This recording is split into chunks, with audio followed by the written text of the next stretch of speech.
Chapter 8. The flood recedes.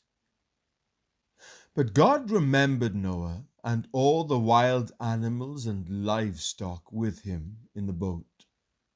He sent a wind to blow across the earth, and the flood waters began to recede. The underground waters stopped flowing, and the torrential rains from the sky were stopped.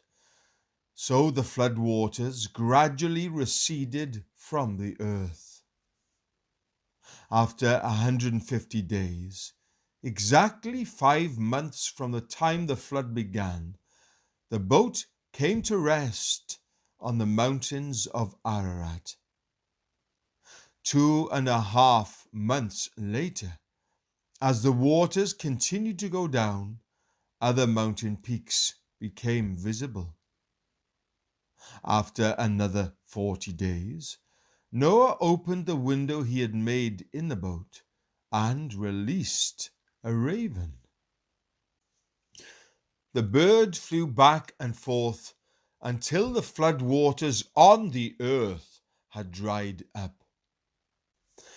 He also released a dove to see if the water had receded and if it could find dry ground.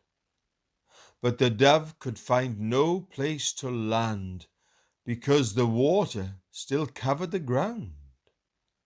So it returned to the boat, and Noah held out his hand and drew the dove back inside. After waiting another 7 days, Noah released the dove again. This time, the dove returned to him in the evening with a fresh olive leaf in its beak. Then Noah knew that the flood waters were almost gone. He waited another 7 days and then released the dove again. This time, it did not come back. Noah was now 601 years old. On the first day of the new year, 10.5 months after the flood began, the flood waters had almost dried up from the earth. Noah lifted back the covering of the boat and saw that the surface of the ground was drying. 2 more months went by, and at last the earth was dry. Then God said to Noah, "Leave the boat, all of you, you and your wife and your sons and their wives. Release all the animals, the birds, the livestock, and the small animals that scurry along the ground, so they can be fruitful and multiply throughout the earth."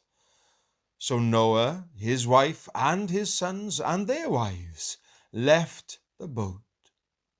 And all the large and small animals and birds came out of the boat, pair by pair. Then Noah built an altar to the Lord, and there he sacrificed as burnt offerings the animals and birds that had been approved for that purpose. And the Lord was pleased with the aroma of the sacrifice, and said to himself, "I will never again curse the ground because of the human race, even though everything they think or imagine is bent toward evil from childhood. I will never again destroy all living things. As long as the earth remains, there will be planting and harvest, cold and heat, summer and winter, day and night."